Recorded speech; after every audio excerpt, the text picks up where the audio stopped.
दोस्तों नमस्कार, मैं अजय कुमार वर्मा, एनबीसी।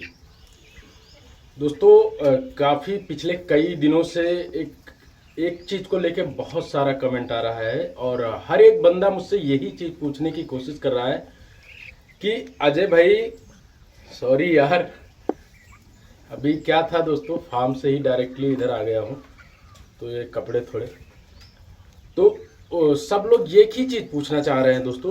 उनका जितने भी किसान भाई हैं सब लोग एक ही बात कहते हैं कि अजय भाई यार, सभी लोग हर तरह की वीडियो बनाते हैं और जिसमें वो कोई प्रमोट करता है कंपनी को, कॉन्ट्रैक्ट फार्मिंग को, कोई निजी फार्मिंग को।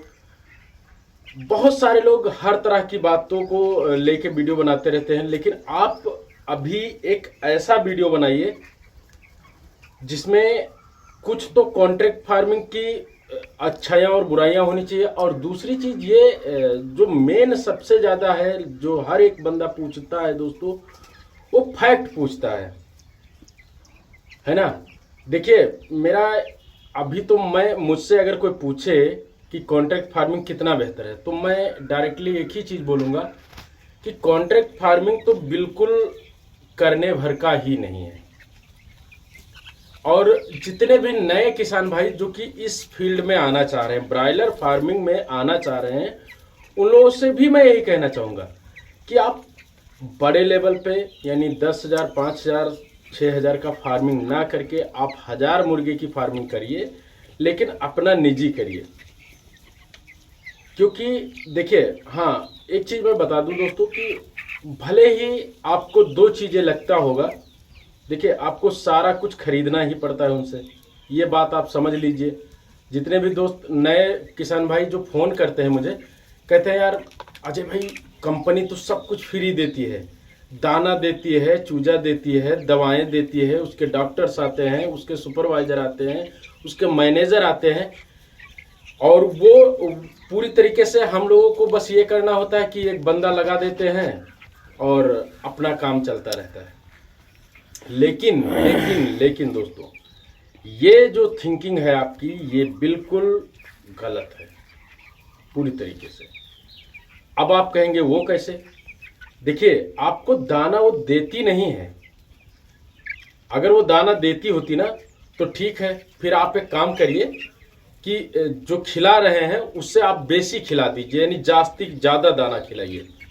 जैसे मान लीजिए कि पर डे का जो इनटेक है वो 0.85 ग्राम है, और उसको आप 100+ ग्राम खिला के दिखाइए, फिर आप समझ जाइएगा। तो ये एक बात हो गई। दूसरी चीज़ क्या है कि जो दाना आपको देती है ना दोस्तों, उसको वो ना आप भले ही ना जान पाते हो, लेकिन कंपनी वाले क्या करते हैं ना, हर दिन का कंजप्शन लिखते हैं।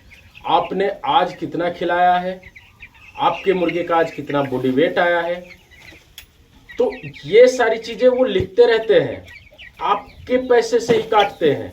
जैसे मान लीजिए, फिर चूजा जो आपको देते हैं वो 26 रुपये का, या कोई कंपनी 25 रुपये का, कोई कंपनी 30 रुपये का चूजा लगाती है दोस्तों। तो वो किस पे लगाती है? आपके ऊपर ही लगाती है ना कि किसी और के ऊपर। इसका प्रूफ, इसका एविडेंस दूंगा। अगला वीडियो आने दीजिए मेरा, उसमें मैंने कई जगह पे बात किया है। जैसे ही मेरे पास इसका प्रूफ आता है, मैं आप लोगों को उस वीडियो में दिखाने वाला हूँ बाकायदा। जो लोग इस कंफ्यूजन में है ना, वो लोग मेरे अगले वीडियो का इंतज़ार करें, और बहुत ही जल्द इसका पर्दाफाश करने वाला हूँ, और आपको बाकायदा डिटेल में दिखाऊंगा कि क्या होता है आपके साथ। ठीक है ना? तो कंपनी के साथ कॉन्ट्रैक्ट फार्मिंग जैसे आप करते हैं वैसे आप अपना निजी करिए। जो आपके पास पैसे हैं, मान लीजिए कि आपके पास 5 लाख रुपए हैं, 5 लाख रुपए लगा करके आप फार्मिंग करने जा रहे हैं, तो 5 लाख में आप मात्र कच्चा शेड बना लीजिए। कच्चे शेड का जो फायदा है वो भी बता दूं और नुकसान भी बता दूं थोड़ा सा। देखिए दोस्तों, कच्चा शेड आप बना लीजिए। मैं दावे के साथ कहता हूं कि ये भूल जाना कि हर लाट में अगर हम 5,000 मुर्गा कंपनी से कॉन्ट्रैक्ट फार्मिंग से डालेंगे तो हमें हमेशा 1 लाख 1.25 लाख रुपए मिलेंगे। ये बिल्कुल दिल से वहम को निकाल देना आप लोग। आपको मैं ऐसा नहीं बोल रहा हूँ कि नहीं मिलेगा। आप 2 लाख पे आ जाएंगे तो तीसरी लाट आपकी ऐसी जाएगी जिसमें आपके हाथ में जीरो आना ही आना होगा। और क्या आपको क्या लगता है कि आप लोग को ये सारी चीजें अगर वो उधार देती है, कंपनी जो है उधार देती है 1 महीने के लिए, आपको उधार देती है और उधार देने के बाद में आपसे पैसे लेती है, ठीक है ना। तो अगर आप निजी फार्मिंग के बारे में मैं बात करने जा रहा हूँ। जैसे आपके पास 5 लाख रुपए है तो उसमें से 1 से 1.5 लाख रुपए का खर्चा करिए आपसे, ठीक है, ज़्यादा नहीं, बस 1 से 1.5 लाख रुपए खर्च करके आप पक्का शेड के पीछे मत भागिए शुरुआत में। क्या पता आप आगे इसको चला पाते हैं या नहीं चला पाते हैं। देखिए दोनों फैक्ट्स हैं दोस्तों। अगर आप चला ले गए, अच्छे सुचारू रूप से आपने चलाया, आपको फायदा हुआ, आप आगे भी करना चाह रहे हैं तो उसमें कोई दो राय नहीं है। आप उस सेट को बना रहने दीजिए, आगे और बना लीजिए, है ना। अपने प्रॉफिट से अपने प्रॉफिट कमाते जाइए, आगे और बढ़ाते जाइए। लेकिन अगर आपको वहीं पे लगने लगे कि भाई यार अब तो हम डूब गए, तो कम से कम आपका वो कच्चा सेट रहेगा उतना ही नुकसान जाएगा। और पक्के सेट में दोस्तों जब आपको ना ये लोहा पतरा वगैरह जब बेचना पड़ता है तो इंसान का कलेजा फट जाता है। मैं बहुत सारे ऐसे फार्मों को देखता हूँ, आज भी देखता हूँ दोस्तों। ये चीज़ आसान नहीं है, आसान मत समझिए, किसी भी बिजनेस को आसान मत समझिए। उसमें काफ़ी टिपिकल्स है, बहुत ज़्यादा समस्याएं आती हैं। जो बंदा उस समस्या को झेल ले जाता है वो विनर बन जाता है, जो नहीं झेल पाता है वो नहीं सक्सेसफुल पाता है। तो कच्चा सेट जब बनाएंगे आप तो ज़्यादा बड़ा नहीं बनाना है आपको। 1500 ज़्यादा से ज़्यादा 1500 मुर्गे का सेट बनाइए आप। इसके बाद उसमें ना 1500 का जैसे आपने बनाया उसमें 1200 या 1000 चूजे डालिए, सही समय पे डालिए।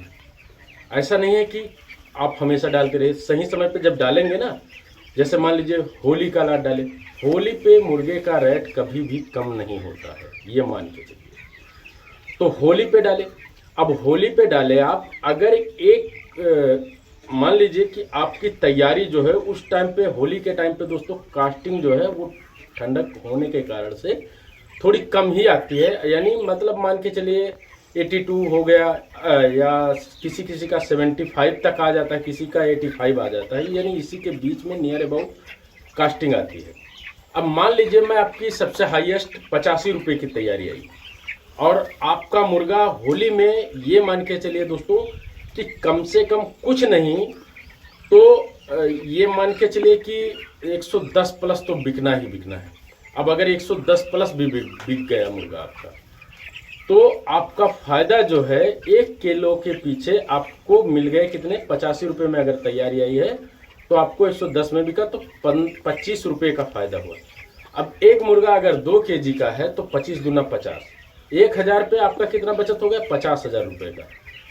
इसके बाद फिर आपको कब डालना है, आप डालेंगे कब, दूसरा लाट, बकरा ईद हो गया, सॉरी ये ईद हो गई, ईद पे डालिए, दिवाली पे डालिए। इसके बाद मुहर्रम का जब त्यौहार आता है उसमें डालिए। मुहर्रम के त्यौहार में जब आप डालते हैं दोस्तों तो उसमें भी ना आपको रेट अच्छा खासा मिल ही जाता है। तो ये हो गया। इस टाइम पे मुर्गे डालिए, 3-4 लाट 5 लाट आपको मिलेंगे जिसमें आप पैसा कमा के ही जाएंगे। और आपका फार्म भी कुछ दिन के लिए खाली पड़ा रहेगा तो उसमें आपको क्या होगा दोस्तों कि उसमें आपका फार्म अगर खाली रहा तो उससे क्या होगा कि आपके फार्म का जो डिसइंफेक्टेड करते हैं अपन, वो आसानी से वैसे भी हो जाएगा। अगर खाली करके साफ करा के फिर झाड़ू वाड़ू लगवा के फिर अच्छे से पानी वानी डलवा के छोड़ दिए तो फिर से वो नए फार्म के जैसा वो रिस्पांस देगा आपको। तो ये काम कर सकते हैं। अब बारी आती है दोस्तों, तो इस तरह से आप इसको करिए। अब बारी आती है कि फैक्ट्स बता दीजिए, क्या फैक्ट्स हैं जिसकी वजह से किसान पैसे नहीं कमा पाते हैं। हर एक किसान का यही मानना है दोस्तों, और हर एक किसान यही सवाल भी करता है। तो सबसे पहली चीज है, आपको चूजे के चुनाव में असुविधा। चूजों का चुनाव करते समय आपको सही जानकारी का ना होना। मुर्गा पालन में अगर आपको चूजों के बारे में जानकारी नहीं है दोस्तों, और आपको गलत चूजे दे दिए गए, जैसे अभी मान लीजिए कि आपको पता नहीं है और आप डीलर के पास गए, तो उसका चूजा जो है स्काईलार का पड़ा हुआ है उसके पास और वो बिक नहीं रहा, वो आपको देखते ही कहेगा भैया, अगर मान लीजिए कि अभी जैसे आपको बताएगा कि कॉब का जो चूजा है वो 40 रुपये का है और इधर ये 20 रुपये का है, तो आपसे 2 रुपया और कम करके वो कहेगा ये उठ जाए भाई किसी तरीके से बस। तो वो उसको बेचने के चक्कर में आपको उसको फंसा देगा, फिर ला करके आप जैसे ही डालेंगे फिर दूसरे दिन से धड़ाधड़ मोर्टेलिटी शुरू। तो पहला रीजन क्या है, सही ब्रीड का चुनाव न कर पाना और जानकारी का अभाव। दूसरी चीज, आपका मैनेजमेंट बहुत बड़ा रोल प्ले करता है दोस्तों आपके ब्रायलर फार्मिंग में। अगर आपको ब्रायलर फार्मिंग का मैनेजमेंट नहीं आता है तो मान के चलिए आपके पास चाहे जितना भी मतलब अच्छे से फीड दे दिया जाए, अच्छा चूजा दे दिया जाए, लेकिन आप सक्सेस नहीं हो पाएंगे। मैनेजमेंट में आता क्या है वो भी बताता हूँ मैं। जैसे आपको पर्दे की जानकारी नहीं है कि पर्दा खोलना कब चाहिए, कब बंद करना चाहिए, कितना पर्दा डाउन करना चाहिए, कब हमें कौन सी दिशा से हवा चले तो उस पर कितना पर्दा चढ़ाना है। इसके बाद हवाएं अगर आ रही हैं तो उसको कैसे वेंटिलेशन करना है, यानी अगर अंदर अमोनिया बन रही है तो पर्दे को कितना खोल के अमोनिया निकालना है। भूसी अगर हमारी गीली है तो भूसी को सूखा कैसे करना है, अमोनिया बनती है तो कैसा फील आता है, वगैरह वगैरह बहुत सारी चीज़ें आती हैं। आपका ड्रिंकर और फीडर, ये 2 चीज़ें, ड्रिंकर और फीडर अगर आपने सही मानक के आधार पर नहीं लगाया है तो आपका चूजा जो है वो छोटा ही रह जाएगा, उसमें वेरिएशन बहुत ज़्यादा आ जाएंगे। ब्रायलर फार्मिंग की एक समस्या है दोस्तों कि अगर आप शुरुआत में अपने फार्म के अंदर अगर सही से फीडर और ड्रिंकर का इस्तेमाल नहीं किए हैं तो मान के चलिए कि मैं दावे के साथ कहता हूं कि वेरिएशन आना 100% निश्चित है। एक जैसे मान लीजिए 35 चूजे पे आपको एक बर्तन का होना अनिवार्य है। अगर 35 से आप 25 पे कर ले जा रहे हैं तो और बेहतर रिस्पॉन्स मिलेगा, ये मेरा दावा है। ठीक है, तो ये हो गया मैनेजमेंट की बातें। अब बारी आती है फीड का सही चुनाव न कर पाना। जैसे आपको पता नहीं है, आप नए हैं बिल्कुल इस बिजनेस में, आप एकदम से नए हैं और आपके पास फीड डीलर के पास आप गए, वहाँ पे डीलर ने आपको ना बोल दिया अरे भैया ये फीड सबसे बेहतर है, आप ले जाइए खिलाइए और इसका जो रिजल्ट है आप फलाने के यहाँ देख लीजिएगा, उनके यहाँ देख लीजिए, उनके यहाँ देख लीजिए, उनका बहुत अच्छा मुर्गा जा रहा है। तो फीड हमेशा बेहतर लेना चाहिए। थोड़े से पैसे के लिए फीड में कमी नहीं करनी चाहिए। फीड का मतलब क्या है, जैसे आपके पास अगर ब्रांडेड फीड कोई जैसे जापा मिल गया, सुगना गोल्ड मिल गया, आईबी का फीड आता है 50 केजी का बैग, वो मिल गया आपको। गोदरेज का फीड गोदरेज का अगर प्रीमियम का फीड मिल गया वो बेहतर है, प्रीमियम कंपनी का फीड मिल गया वो बेहतर है। तो इस तरह से आपका सही फीड होना चाहिए। और अगर हाँ एक चीज़ और है कि कुछ ऐसी फीडें हैं जिनको खिला के आप लाभ ले सकते हैं, लेकिन उसके साथ में आप नए होंगे और आपको उन दवाओं के बारे में पता नहीं होगा कि उस फीड के अंदर वो दवाएं हैं नहीं और उन दवाओं को आपको एक्स्ट्रा देना पड़ेगा, तभी जाके आपके मुर्गे का सही से ग्रोथ आ पाएगा। तो ये सारी चीज़ें हैं फीड की दिक्कतें। तो फीड में हमेशा 1 नंबर की फीड लीजिए, भले ही आपका 1-2 रुपये महंगा पड़ जाए, उससे मतलब नहीं है। आपका जहाँ पे 3.5 किलो 4 किलो फीड खा के मुर्गा 2 किलो का होगा, वहाँ अगर अच्छी फीड आप खिला रहे हैं तो 2 किलो 300, 2 किलो 900, 2 किलो 800 ग्राम खा के आपका मुर्गा 2 किलो का हो जाएगा दोस्तों। अब बारी आती है, वीडियो भी वैसे बहुत बड़ा हो रहा है दोस्तों, तो ये सारी चीज़ें थी दोस्तों। और इन सारी चीज़ों का आप लोग ध्यान रख के ब्रायलर फार्मिंग अगर करते हैं तो ब्रायलर फार्मिंग में आपको कभी नुकसान नहीं लगेगा। ये मेरा गारंटी है दोस्तों। जैसे अभी पिछले दिनों में दोस्तों रेट, हाँ, और सबसे जो मेन है दोस्तों वो है रेट।